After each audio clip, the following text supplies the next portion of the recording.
बोली साचे दरबार की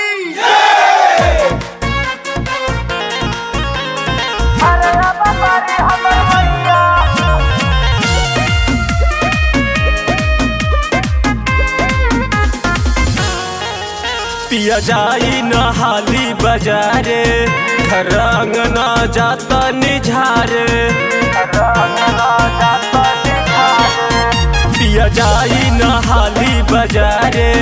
घर अंगना जाता निझारे सुन करी न लेट लेला पूजा के सेट एटीएम से निकाली रुपैया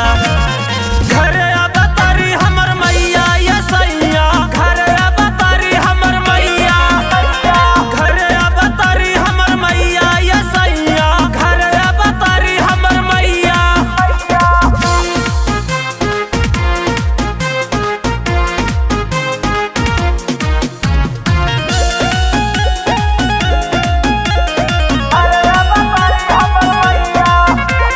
चढ़ते कुमारा माई दुआरा लागे लभीर पिया भारी हो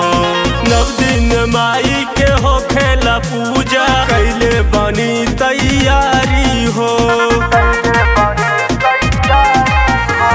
चढ़ते कुमारा माई दुआरा लागे लभीर पिया भारी हो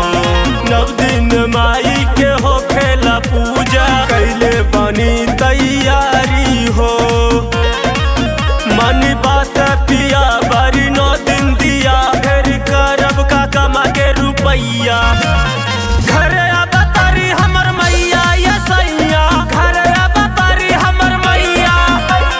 घर अवतारी हमर मैया या सैया घर अवतारी हमर मैया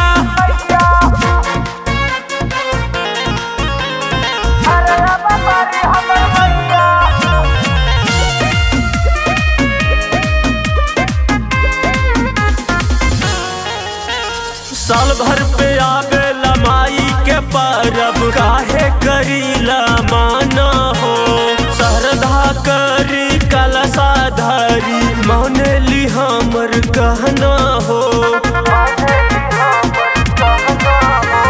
साल भर पे आवेला माई के परब काहे करीला माना हो